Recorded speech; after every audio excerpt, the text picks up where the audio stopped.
Cette forêt, autrefois, était très étendue.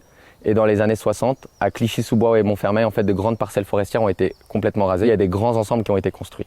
Et simplement, aujourd'hui, il y a un rappel de ce chantier colossal avec la construction de la gare du Grand Paris, le tramway qui est arrivé.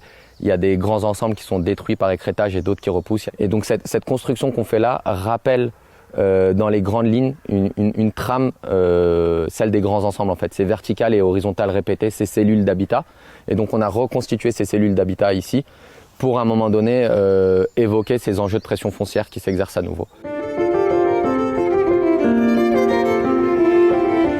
Les Nuits des Forêts, c'est un festival qui aura lieu en forêt, partout en France, avec à la fois des artistes, mais aussi des forestiers, voilà, des techniciens forestiers, des gardes forestiers, des scientifiques, des chercheurs, des associations de sensibilisation à l'environnement. Et l'idée, c'est vraiment d'inviter tous les citoyens à venir découvrir la forêt proche de chez eux. On peut regarder tous les documentaires au monde, on peut se renseigner et lire des tonnes et des tonnes de livres. Finalement, la forêt, c'est un espace vivant, donc c'est un espace qui se vit et on ne peut pas mieux ressentir la forêt, ses forces et ses fragilités qu'en étant dedans. Pendant le festival, l'idée c'est que n'importe qui puisse venir se balader en forêt avec un forestier pour vraiment comprendre comment la forêt est gérée et comment elle fonctionne, sa biodiversité, sa faune, sa flore. Et en plus de ça, il y aura des spectacles de danse, de théâtre, des lectures de contes, des expositions en forêt, des sculptures en forêt, des ateliers participatifs. Il va y avoir des balades le soir, des balades au petit matin. C'est vrai qu'on n'entend pas du tout la même chose dans la forêt quand c'est la nuit que quand c'est le jour.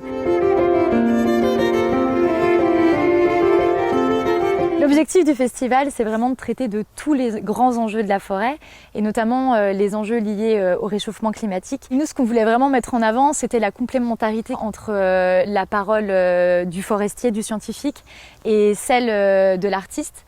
Parce que évidemment, on a besoin d'experts qui nous parlent de la forêt, de la biodiversité, qui mesurent, qui nous expliquent les écosystèmes.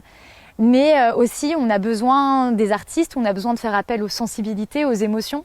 Parce que c'est vrai qu'à l'heure où il faut vraiment avoir le courage d'agir, de transformer nos comportements, nos pratiques, ça peut se faire que via des transformations profondes. Et nous, on est persuadés que les artistes ont un grand rôle à jouer dans ces changements culturels.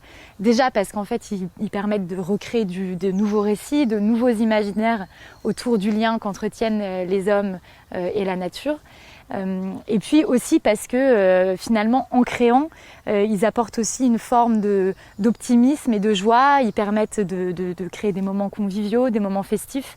Et nous, c'était vraiment au cœur du projet des Nuits des Forêts de se dire qu'il faut que ça éveille les consciences et que ça donne courage aux gens d'agir, mais il faut le faire dans un esprit joyeux et optimiste et collectif.